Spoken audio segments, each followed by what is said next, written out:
Welcome to Rebel Health Radio, bringing the best in alternative and integrative medicine to your ears. Well, hello everybody. It's Patricia Warby, Alchemy Therapies, and another update this week. I'm just going to talk a little bit about re-traumatisation. I've talked a lot in the past about how events are encoded in the limbic system when you are overwhelmed as a different sort of memory, and this is called implicit memory. And it's very, very different to normal narrative memory because it never changes over time. And so often we can get re-triggered in the present by events which remind the brain of events that actually happened to you when you were, it could be young, or when you were going through a particularly difficult time in your adult life as well. Time is not registered by this part of the brain, and so it can often be the case that it feels like an ever-present now. So I have talked about that before, but what I want to talk about today is a little bit of the neuroscience beneath re-traumatization. Some people call that re-triggering. It's the same thing. So when you have an experience, it's taken in as a series of sensory impressions.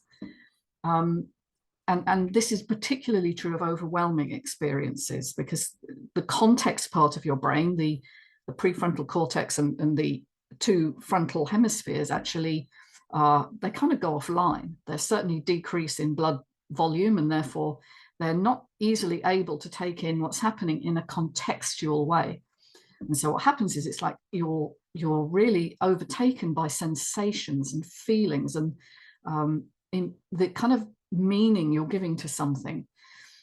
And this is why traumatic events are so much more long-lasting in a way, because they overtake the part of the brain that normally would be able to rationalize and think things through and therefore calm everything down. And I should say that these kind of experiences are cumulative as well. And so if they happened regularly over your childhood, for instance, or early adulthood, before your brain is fully mature around 26, 27, then they kind of have an additive effect of a sense of threat.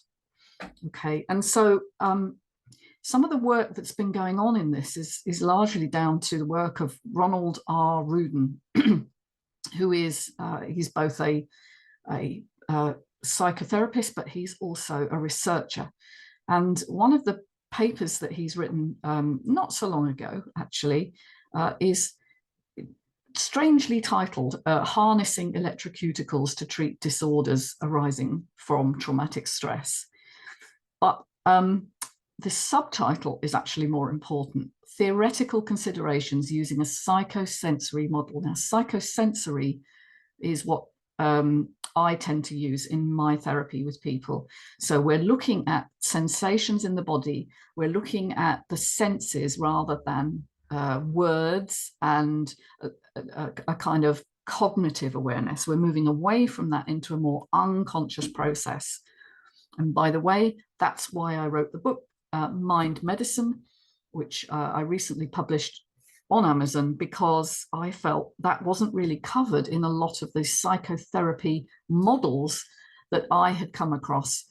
And because I'm trained as a hypnotherapist, I actually kind of work more in a body-based way. And so a psychosensory model makes more sense to me. And I do believe it's quicker to change the imprint in the brain. And it's also longer lasting when you use the bottom-up, body-based, somatic work kind of approach.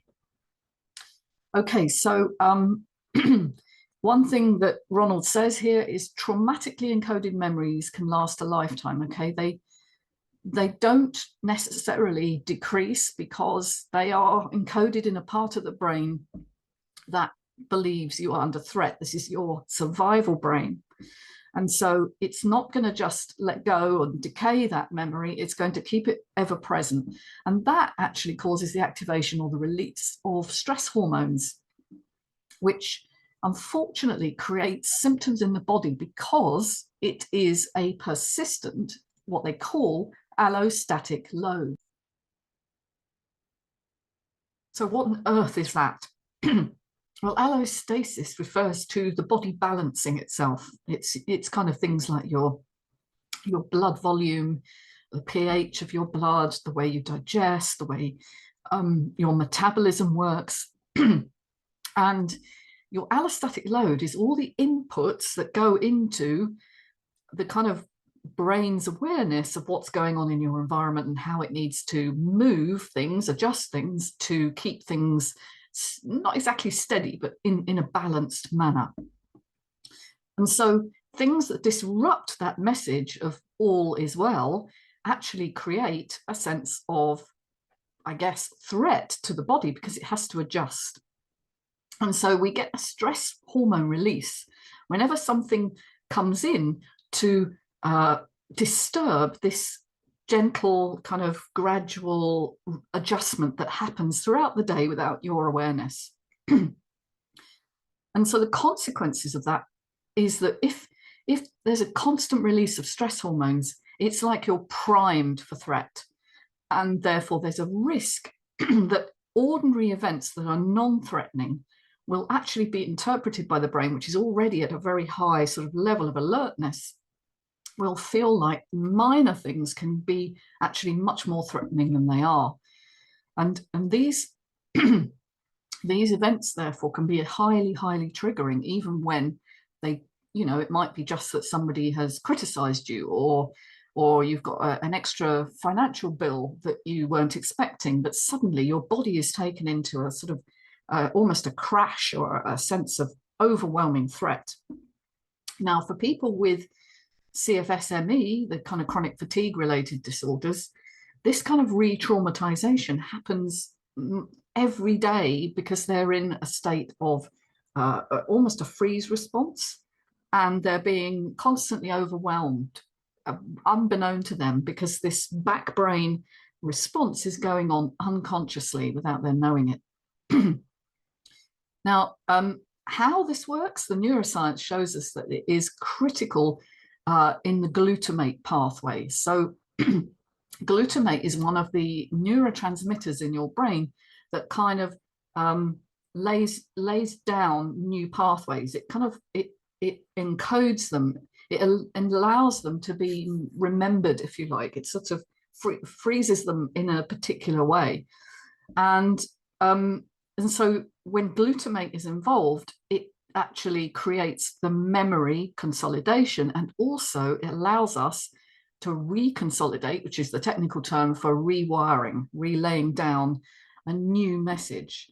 And one of the things that Ronald Ruden invented, if you like, was a technique called havening, which I've recorded quite a few videos on what havening is and how it works, but it's basically a self-touch exercise. Now, we knew that released serotonin, but what we didn't realize is that it's also lighting up these glutamate pathways in your brain. And so psychosensory approaches like havening, like tapping, I do actually believe EMDR, which is the eye movement reprocessing technique, I do believe that's similar as well, generates alpha waves in your brain, a sort of electromagnetic field which is vibrating at a lower rate than it would normally. Normally we're in beta, busy beta. Sometimes we come down into alpha when we're feeling a bit more relaxed, that's the flow state. And it can even take us down into theta or delta waves if it's done regularly and with safe connection. Okay, so we're changing our brain waves, which is really interesting, by using these techniques and taking away this stress response. We're delinking the stress response from the brain's interpretation of what is happening. So we're depotentiating is the technical term. Okay, So it makes it less likely then that you're going to be triggered in the present. So this is very, very valuable, because then you can decrease the stress hormones and help somebody rebalance themselves. And so they're not feeling quite so overwhelmed and therefore not so fatigued. Okay, so we've talked about the allostatic load on the body, all right? Now, most treatments at the moment are often treated as disorders in the part of the body where the symptom is arising. For instance, back pain is always conceived of a problem in the back, but it's the nervous system that creates the tension in your back muscles. And the nervous system has its central control in the brain. So a lot of chronic pain is actually emotionally driven from messages of threat that the brain is receiving. And so having surgery or worse, just giving you painkillers is not going to solve the issue. So chronic unresolved anger, for instance, is also a major cause of low back pain. I know that may sound very strange to those of you who've not come across the mind-body connection before, but actually these things do play out because the nervous system is responding to signals and it's creating tension through the fascia and the muscles in your body in very specific ways. Okay, how do we deal with this? Well, we need to create this new interpretation, this new awareness of safety, safe connection. And somebody was asking me yesterday, how can we do that if we don't have anyone to work with? Well, you can do it in the mirror with yourself, all right? As long as your gaze is soft and you're regarding yourself with a degree of compassion. What you don't want to be doing is glaring or being angry with yourself or running a program that says, I've no idea where I'm doing this and this is rubbish and won't work. You know, a soft gaze, a sort of compassionate sense of, let's give this a go, open-hearted awareness. And then havening in the mirror, just being aware of yourself and saying certain things out loud does actually have a neurological shift in your body, and you should notice that. I will include in the show notes below a little video I did for my clients way back, and it does show you some of the things to say and some of the kind of rules around havening. So we need to understand that this isn't just a mental issue. This is translated physiologically to the cells in your body via the nervous system. It actually changes the way your DNA is read, and so it produces different proteins to what would normally be being produced in a calm body. So what we need to do then to change the input is change the way you perceive the memories, okay? Because it's all in the perception, not in the actuality. Now, when you're a child, perception is everything. You don't really have access to probably alpha states, or certainly you don't have beta states when you're young. You are really a downloading machine for experience. And therefore, you can't really work out what's going on and why. And so you'll make interpretations that aren't necessarily accurate. They're the thoughts and beliefs of a child. Okay, so we have to change that. We have to understand that traumatization can happen to anybody, can happen to a child who has a reasonable, loving family relationship, but experiences things in ways that overwhelm them easily. So it really marries with being highly sensitive. And so that's why I work a lot with people who are both highly sensitive and traumatized, because I think they're two sides of the same coin. Okay, so the event has to have a sense of overwhelm, all right? And it may not be, I should maybe mention, it may not be something that you're actually experiencing yourself. It may be something that you're aware of that's happening in your family. This is called vicarious traumatization, okay? It can even be something that you imagine or you see, like on screen, you're witnessing something, or you're being told of it by somebody who's emotionally important to you. So if one of your parents is traumatized and tells you stories about what happened to them and you find that really difficult, that can actually traumatize you as well. So we have to have the initial event that overwhelms you, then we have to have a meaning that is sensed as threat. And that generates an emotional response. And that is what drives this sort of body encoding, if you like. It's the back brain, in fact, but it's talking to the body. Now, most of the threats that we have, honestly, aren't that we're going to die. Occasionally, people do have the threat of death. You know, if you're in surgery and your heart stops, that's for sure. If you have a really bad accident, that's another typical, what I would call a big T trauma. But most threats that people perceive are actually small t emotional traumas, and they are a threatened loss of attachment. This is where most of us get our sense of threat from, because as a child, if we lose attachment, that does mean death to a child. And there are structures in our body, innate structures, that know this. And so in order to overcome this, we have to create a new sense of attachment.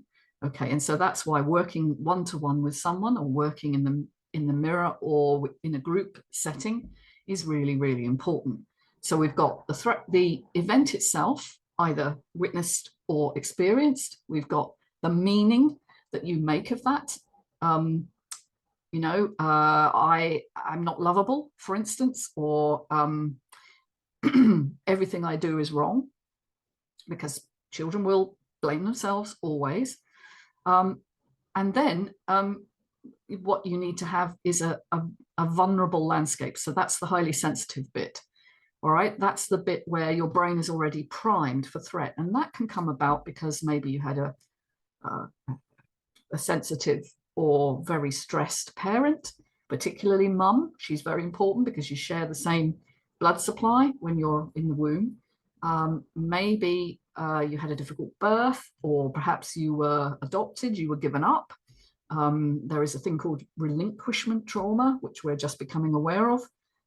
Even though you have no conscious recall of that because you were too young, this back brain does remember that, and it translates as a threat sense in the body. So a vulnerable landscape is the third element, okay? And that is really important. And the fourth is inescapability, all right? So something can be overwhelming, threatening, and you might have a vulnerability, but if you're able to flee the situation or fight the situation, that does not therefore become traumatically encoded. But as children or young adults, we often do not have the resources we have when we're older. And it may be that we can't fight or we can't flee because we know instinctively both of those would make things worse. And so we learn perhaps to people please or to suppress our emotional needs in order to stay attached. Okay, so perceived inescapability is the fourth. And I guess that is really the most difficult one to change, because that's not something as a child you can often change your situation. But what's really, I think, fascinating is that we can recreate a new ending.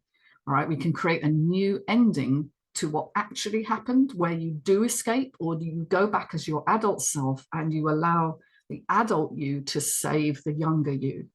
And believe it or not, that overrides the memory of the traumatization.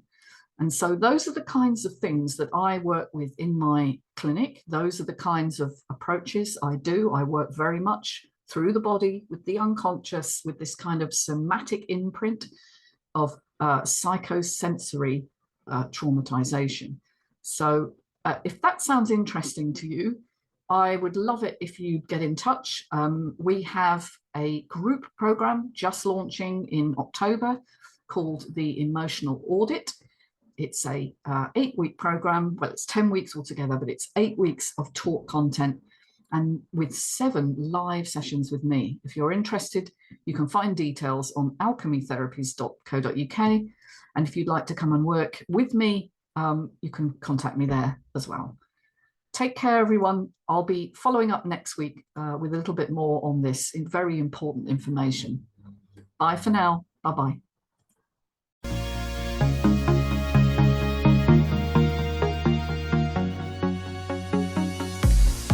Hey, hope you enjoyed listening to Rebel Health Radio. Do subscribe and look forward to catching you soon.